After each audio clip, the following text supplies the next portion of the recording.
Short കണ്ടുപിടിക്കേണ്ട easy method നമ്മൾ കഴിഞ്ഞ ദിവസം സ്റ്റോറിയിൽ കമന്റ് ഇട്ടതാണ് എല്ലാവരും. ഷോർട്ട് കണ്ടുപിടിക്കേണ്ട ഈസി മെത്തേഡ്. ഷോർട്ടിനെ കുറിച്ച് പറയുകയാണെങ്കിൽ secondary line, primary line. Secondary line കണ്ടുപിടിക്കേണ്ട വീഡിയോ ഓൾറെഡി ചെയ്തു. ഇനി ഒരു പ്രൈമറി ലൈൻ ഉള്ളൂ.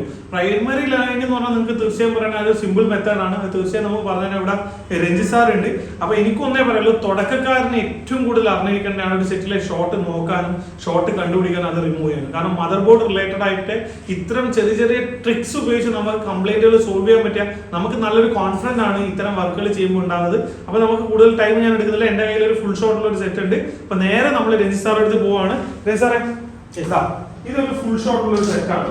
അപ്പൊ നമ്മളുടെ പ്രേക്ഷകർക്ക് ഈ ഫുൾ ഷോട്ടുള്ള സെറ്റ് അല്ലെ പ്രൈമറി ലൈൻ ഷോട്ടുള്ള സെറ്റ് എങ്ങനെ തിരിച്ചറിയാനും, അതെങ്ങനെ ഇപ്പൊ ഡെഡ് ആയിട്ടുള്ള ഒരു സെറ്റ് വന്നാൽ എങ്ങനെ അത് തിരിച്ചറിയാനും, എങ്ങനെ അത് ഫിക്സ് ചെയ്യാനുള്ള ഒരു ഡീറ്റെയിൽഡ് ആയിട്ടുള്ള എക്സ്പ്ലനേഷൻ കൊടുക്കും. ഓക്കെ, അപ്പൊ ആദ്യം ഈ ഫോണിന് ഷോർട്ട് ഉണ്ടോ എന്നുള്ള കാര്യം നോക്കണം. ഓക്കെ, അതെങ്ങനെയാണ് സാർ ചെക്ക് ചെയ്യുക? ആദ്യം മൾട്ടിമീഡിയ തന്നെ നമുക്ക് ചെക്ക് ചെയ്യാം. മൾട്ടിമീറ്ററിൽ ഏതാണ് മോഡ്, എന്താണ് ഡീറ്റെയിൽ ആയിട്ടുണ്ടോ ഒരു തുടക്കക്കാരന് എങ്ങനെയൊക്കെ പറഞ്ഞ ബസർ മോഡിൽ വെച്ചിരിക്കുകയാണ്. ബസർ മോഡിൽ വെച്ചിരിക്കുകയാണ് ആദ്യം. ഓക്കെ, ബസർ മോഡിൽ വെച്ച് ഞാൻ നമ്മുടെ ഫോണിന്റെ ബാറ്ററി കണക്ടറിൽ ബാറ്ററി കണക്ടറിൽ നമ്മൾ ഫോർവേഡ് ബയസിൽ വെച്ച് നോക്കുന്നു. ഇങ്ങനെ വെക്കുന്ന സമയത്ത് തന്നെ നിങ്ങൾക്ക് ബീപ്പ് സൗണ്ട് വരുന്നത് കേൾക്കണം. അതുപോലെ തന്നെ അത് റിവേഴ്സ് ബയസിലും വെച്ച് നോക്കുന്നു. അപ്പോഴും ബീപ്പ് സൗണ്ട് കേൾക്കുന്നത്. അപ്പോൾ ഇതൊരു ഫുൾ ഷോട്ട് ഫോണാണ്. അത് പ്രൈമറി ഷോട്ടാണ്. സൗണ്ട് കാണുന്നുണ്ടെങ്കിൽ തീർച്ചയായിട്ടും അത് പ്രൈമറി ഷോട്ടാണ്. ഇതേപോലെ തന്നെ നമുക്ക് പവർ സപ്ലൈയും നമുക്ക് ഇതേപോലെ ചെയ്ത് നോക്കാൻ പറ്റും. പവർ സപ്ലൈ നമ്മൾ കണക്ട് ചെയ്ത് നോക്കുകയാണ്. അപ്പോൾ പവർ സപ്ലൈ കണക്ട് ചെയ്യുന്ന സമയത്ത് 4.5 വോൾട്ട് 5 ആംപിയറിൽ സെറ്റ് ചെയ്യുന്നു. അതിനുശേഷം അതിൻ്റെ കണക്ടർ ജസ്റ്റ് നമ്മുടെ ബാറ്ററി കണക്ടറിലേക്ക് കണക്ട് ചെയ്ത് നോക്കാം. ആ സമയത്ത് നമുക്ക് ഇവിടെ വോൾട്ടേജ് വേരിയേഷൻ വന്നു കഴിഞ്ഞു. ഇവിടെ ആംപിയർ ഓട്ടോ ആംപിയർ എടുക്കുക എന്ന് പറയാം. 4.987 ഓട്ടോ ആംപിയർ ഇവിടെ എടുത്തും കഴിയും. എന്ന് വെച്ചാൽ ഇവിടെ പ്രൈമറി ഷോട്ട് കൺഫേം ആയി എന്നർത്ഥം. സെക്കൻഡറി ഷോട്ട് ആണെങ്കിൽ നമ്മൾ പവർ സ്വിച്ച് അമർത്തിയതിന് ശേഷം മാത്രമേ ഇവിടെ ആംപിയർ റീഡിംഗ് കാണിക്കുകയുള്ളൂ. ആ റീഡിംഗ് വെച്ചിട്ടാണ് നമ്മൾ സെക്കൻഡറി ഷോട്ട് പറയുന്നത്. സോ ഇത് പ്രൈമറി ഷോട്ട് ആണെന്നുള്ള കാര്യം കൺഫേം ആണ്. ഓക്കെ, ഇനി പ്രൈമറി ഷോട്ട് എന്ന് പറഞ്ഞാൽ വി ബാറ്റ് ലൈൻ ആണ്. വി ബാറ്റ് ലൈൻ ആകുമ്പോൾ നമുക്ക് ഈ ഫോണിന്റെ ബോർണിയോ സ്കീമാറ്റിക്സിൽ പോവാം. ബാറ്ററി കണക്ടർ എടുക്കുക. ബാറ്ററി കണക്ടറിൻ്റെ പോസിറ്റീവ് ലൈൻ നമ്മൾ ക്ലിക്ക് ചെയ്യുമ്പോൾ ഇത് ഇവിടെ കാണാൻ പറ്റും. ഇത്രയും ഭാഗത്തേക്കാണ് ഈ വി ബാറ്റ് ലൈന് കണക്ട് ആയിരിക്കുന്നത്. അതിൽ തന്നെ ഒരു 3 കപ്പാസിറ്ററാണ് വരുന്നത്, ഡയോഡും ഉണ്ട്. അപ്പോൾ നിങ്ങൾക്ക് ഈ ലൈനിലായിരിക്കും, ഇവിടെ എവിടെയെങ്കിലും ആയിരിക്കും നമുക്ക് തീർച്ചയായിട്ടും ഷോർട്ട് ഉണ്ടാവുന്നുള്ള കാര്യം കൺഫേം ആണ്. ഓക്കെ, സോ നമുക്ക് ഇവിടെ ഇപ്പോൾ കപ്പാസിറ്ററുകൾ കുറവായതുകൊണ്ട് തന്നെ റോസിൻ ഫ്ലക്സ് ഉപയോഗിച്ച് നമുക്ക് ഷോർട്ട് നോക്കേണ്ട ആവശ്യമില്ല. ജസ്റ്റ് ഉള്ള കപ്പാസിറ്ററിൽ നമുക്ക് ഗസ് ചെയ്യാൻ പറ്റുന്ന കപ്പാസിറ്ററിൽ ഒന്ന് എടുത്ത് മാറ്റി ഷോർട്ട് പോയോ എന്ന് നോക്കിയാൽ മതി. സോ അത് നമ്മൾ ഇവിടെ ചെയ്തു കാണാം. ഓക്കെ, ശരി. അപ്പം നിങ്ങൾക്ക് പറയുന്ന കാര്യങ്ങൾ കൃത്യമായി മനസ്സിലാവുമെന്ന് വിചാരിക്കുന്നു. അതായത് നമ്മൾ ഈ ശരിക്കും പറഞ്ഞാൽ ബോർണിയോ ഒരു വലിയ ഘടകമാണ്. ഒരു ചിപ്പ് ലെവൽ ടെക്നീഷ്യൻ ഇപ്പോൾ തുടക്കക്കാരന് ഏറ്റവും ഗുണം ചെയ്യുന്ന ഒരു സാധനമാണ് ബോർണിയോ ഈ ഒരു ആപ്പ്. തീർച്ചയായും നിങ്ങൾ ഇത് ഉപയോഗിക്കാനും ഇത് ഉപയോഗിച്ചുകൊണ്ട് റിപ്പയർ ചെയ്യാനും തുടങ്ങണം. അങ്ങനെയെങ്കിൽ മാത്രമേ നിങ്ങൾക്ക് ചിപ്പ് ലെവലിലേക്ക് പെട്ടെന്ന് കടന്നു വരാൻ വേണ്ടി പറ്റുള്ളൂ. പണ്ടൊക്കെ പറയുകയാണെങ്കിൽ നമ്മളൊക്കെ പഠിക്കുന്ന വർക്ക് ചെയ്യുന്ന സമയത്ത് നമുക്ക് ഓരോ ബുക്കാണ്, ഓരോ മോഡലിന് ഓരോ ബുക്കാണ് കിട്ടാം. അതെല്ലാം മാറി ഇപ്പോൾ ബോർണിയോ എന്നുള്ളൊരു കൺസെപ്റ്റ് വന്നാലും ഒരുപാട് യൂസ്ഫുൾ ആണ്. ഏതൊരു ടെക്നീഷ്യനും ചിപ്പ് ലെവലാക്കാൻ സഹായിക്കുന്ന ഒരു ആപ്പാണ് ബോർണിയോ എന്നുള്ളത്. അപ്പോൾ ഓരോന്നും ബോർഡ് ഇങ്ങനെ സെപ്പറേറ്റ് ചെയ്യുന്നുണ്ട്. ബോഡി ഞാൻ സെപ്പറേറ്റ് ചെയ്തു, ക്യാമറയും ഞാൻ സെപ്പറേറ്റ് ചെയ്ത് കഴിഞ്ഞു. ശേഷം നമ്മൾ മദർ ബോർഡ് സ്റ്റാൻഡിലേക്ക് വെക്കുകയാണ്.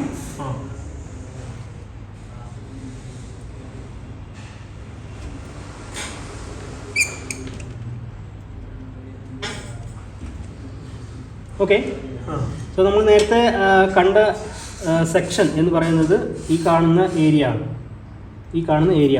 ക്യാമറയിൽ കാണുന്നുണ്ടെന്ന് വിചാരിക്കുന്നു.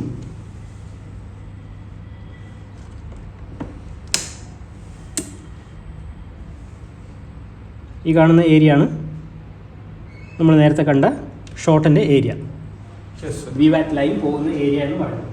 സോ നമുക്ക് അവിടെയുള്ള കപ്പാസിറ്ററുകൾ ഒന്ന് റിമൂവ് ചെയ്ത് നോക്കാം. ഓരോരോ കപ്പാസിറ്ററായിട്ട് റിമൂവ് ചെയ്ത് നോക്കാം. ഓക്കെ,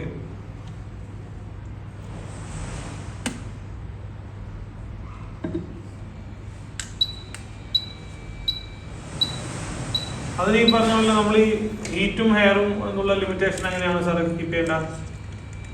300 ഒരു 50 എയർ മതി. 50 എയർ മതി. അതെ. Okay okay. കുറച്ചുകൂടെ എക്സ്പീരിയൻസ് ആകുന്നുണ്ടെങ്കിൽ നല്ല 350 കൊടുത്താലും കുഴപ്പമൊന്നുമില്ല. ബട്ട് അത്രയും ക്വിക്കായിട്ട് നമ്മൾ എടുക്കണം എന്നുള്ളത് മാത്രമേ ഉള്ളൂ. ഇപ്പോൾ എയറും ഹീറ്റും കൊടുക്കുന്നത് നമ്മുടെ എക്സ്പീരിയൻസിനനുസരിച്ചായിരിക്കും. അപ്പോൾ അധികം എക്സ്പീരിയൻസ് ഇല്ലാത്തവർ തീർച്ചയായിട്ടും ഒരുപാട് എയർ കൊടുക്കാൻ പാടില്ല. അത് നമ്മുടെ ഇതിന് ഡാമേജ് ആകും, ബോർഡ് ഡാമേജ് ആക്കും, മറ്റ് കമ്പോണൻറ്റുകൾ ഡാമേജ് ആകാനുള്ള ചാൻസ് കൂടുതലാണ്. ഹലോ, സാധാരണ നമ്മൾ ഈ ഷോർട്ടിന് സാറ് നേരത്തെ പറഞ്ഞ പോലെ റോസിൻ ഫ്ലെക്സ് യൂസ് ചെയ്യുന്നതാണ് കൂടുതലും കാണാറ്.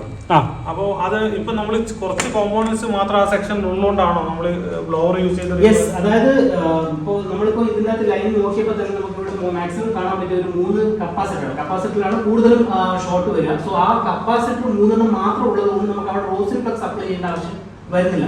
പക്ഷേ ഈ ഒരു ലൈനിൽ ഒരുപാട് കപ്പാസിറ്റർ ഒരുപാട് ലൈനുകളിൽ ഇപ്പോൾ കണക്ട് ചെയ്ത് പോകുന്നുണ്ടെങ്കിൽ തീർച്ചയായിട്ടും റോസിൻ ഫ്ലെക്സ് ഉപയോഗിക്കണം. അല്ലാതെ പക്ഷേ നമുക്ക് ഇത്രയും കുറച്ച് കപ്പാസിറ്റർ മാത്രം ഉണ്ടാകുന്നുണ്ട്. നമുക്ക് ഓരോ കപ്പാസിറ്റർ റിമൂവ് ചെയ്തിട്ട് ഷോർട്ട് പോയോ എന്ന് നോക്കി നമുക്ക് ഫിക്സ് ചെയ്യാൻ പറ്റുന്നതാണ്. അപ്പോൾ ഹീറ്റ് എയർ വെച്ച് കഴിഞ്ഞു.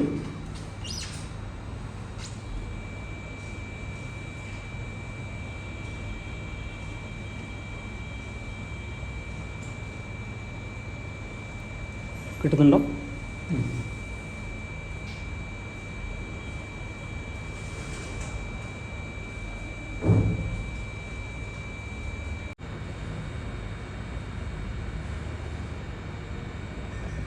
നമ്മളൊരു കപ്പാസിറ്റർ അതിൻ്റെ അകത്ത് റിമൂവ് ചെയ്തിട്ടുണ്ട്. ഓക്കെ, നമുക്ക് ഇനി ഒന്ന് ചെക്ക് ചെയ്ത് നോക്കാം. നമ്മൾ ബോർണിയോ ഉള്ളതുകൊണ്ടല്ലേ സാറേ നമുക്ക് ശരിക്കും ആ ഒരു കപ്പാസിറ്റർ എന്നുള്ള കാര്യം മനസ്സിലായത്?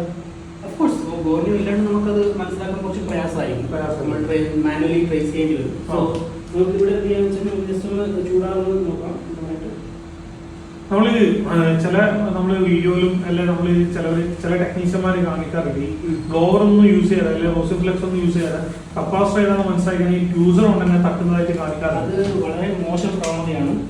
അങ്ങനെ നമ്മൾ ചെയ്യുന്ന സമയത്ത് ചിലപ്പോൾ പ്രിന്റ് അടക്കം പോകാനുള്ള ചാൻസ് ഉണ്ട്. അങ്ങനെ പ്രിന്റ് അടക്കം പോകുമ്പോൾ ചിലപ്പോൾ ഐ സി നിന്നൊക്കെ ഡയറക്റ്റ് കണക്ഷൻ ഒക്കെ ഉള്ള ഒരു കപ്പാസിറ്റർ ആണെങ്കിൽ വളരെ വലിയ വില കൊടുക്കേണ്ടി വരും. ഓക്കെ, ഇത് നല്ലൊരു ഷോട്ട് പോയിട്ടുണ്ടാവും എന്തായാലും ഇതിന്റെ സാഹചര്യം അറിയില്ല. നമുക്ക് ആ 3 കപ്പാസിറ്ററാണ് ഉള്ളത്. അതിൻ്റെ അകത്ത് ഒരു കപ്പാസിറ്ററാണ് ഇപ്പം ഞാൻ റിമൂവ് ചെയ്തിരിക്കുന്നത്. ഓക്കെ, ഷോട്ട് പോയിട്ടുണ്ടോ ഇല്ലെന്നുള്ളത് നമുക്ക് ചെക്ക് ചെയ്ത് നോക്കുമ്പോൾ മനസ്സിലാവും. അപ്പോൾ ഇത് റിമൂവ് ചെയ്ത് സാർ ചെക്ക്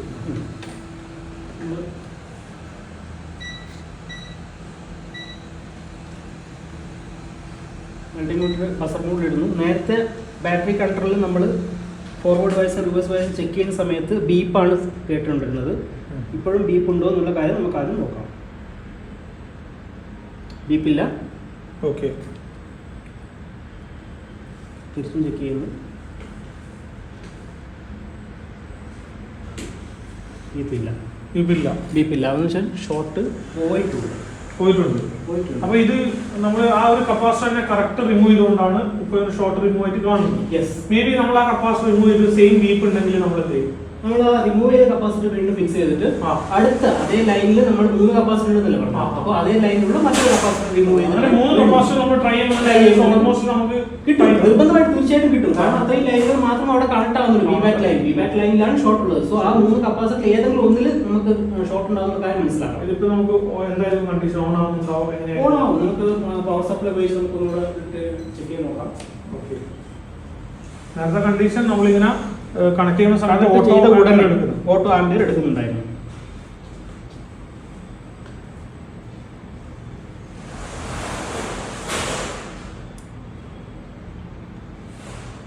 ഓട്ടോ ആംപിയർ എടുക്കുന്നില്ല. കണക്ട് ചെയ്തിട്ടുണ്ട്.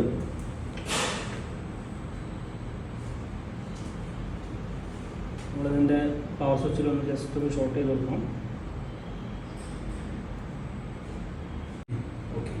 ഇവിടെ ശ്രദ്ധിക്കുക, ടെസ്റ്റ് പോയിന്റ് നമ്മൾ ഗ്രൗണ്ട് പോയിന്റ് ഷോർട്ട് ചെയ്യുന്ന സമയത്ത് വേരിയബിൾ റീഡിംഗ് ആണ് കിട്ടുന്നത്. ഓക്കെ, റീഡിംഗ് കിട്ടുന്നുണ്ടെങ്കിൽ സെറ്റ് ഓൺ ആയി എന്നുള്ളതാണ് അർത്ഥം. ഓക്കെ, അപ്പോൾ നമുക്ക് ഏറ്റവും സിമ്പിൾ ആയിട്ടുള്ള ഒരു മെത്തേഡാണ്. കാരണം വളരെ ചെറിയ കാര്യങ്ങളാണ് ഇവിടെ ചെയ്യുന്നത്. സെറ്റ് ഷോർട്ട് ഉണ്ടോ എന്നുള്ള കാര്യം ഉറപ്പുവരുന്നു. അത് പ്രൈമറി ലൈൻ ഷോർട്ട് ആണോ സെക്കൻഡറി ലൈൻ ഷോർട്ട് ആണോ എന്നുള്ള ഉറപ്പുവരുന്നു. പിന്നെ ബോർണിന്റെ സഹായത്തോടെ ഏത് സെക്ഷൻ ആണ്, ഏതൊക്കെ കോമ്പൗണ്ട്സിലാണ് ഷോർട്ട് ഉണ്ടെന്നുള്ള കാര്യം ധാരണയിലെത്തുന്നു. അതിനുശേഷം ഇനിയിപ്പോൾ കുറച്ച് കോമ്പൗണ്ട്സേ ഉള്ളെങ്കിൽ നമ്മൾ ബ്ലോവർ ഉപയോഗിച്ചിട്ട് തന്നെ അതിൽ ഓരോ കപ്പാസിറ്റർ റിമൂവ് ചെയ്യുന്നു. അതിനുശേഷം ഷോർട്ട് പോയാൽ നോക്കും. അങ്ങനെ ഷോർട്ട് പോയെങ്കിൽ അത് കണക്ട് ചെയ്ത് നോക്കുന്നു. ഇനി അഥവാ കുറെ കോമ്പൗണ്ട്സ് ഉണ്ടെങ്കിൽ സാറ് പറഞ്ഞാൽ റോസൻ ഫ്ലെക്സ് ആണ് കുറെ കോമ്പൗണ്ട്സ് ഉണ്ടെങ്കിൽ ഉപയോഗിക്കുന്നത്. അപ്പോൾ വളരെ സിമ്പിൾ ആയിട്ടുള്ള മെത്തേഡാണ്. തീർച്ചയായും നിങ്ങൾ ട്രൈ ചെയ്യുക. നിങ്ങൾ ട്രൈ ചെയ്യുമ്പോൾ നിങ്ങൾ നേരിടുന്ന പ്രതിസന്ധികൾ തീർച്ചയായും കമന്റ് ആയിട്ടും മെസ്സേജ് ആയിട്ടും നിങ്ങൾ തരാം. മറ്റൊരു വീഡിയോയിൽ കാണുന്നവരെ നന്ദി, നമസ്കാരം, ബൈ.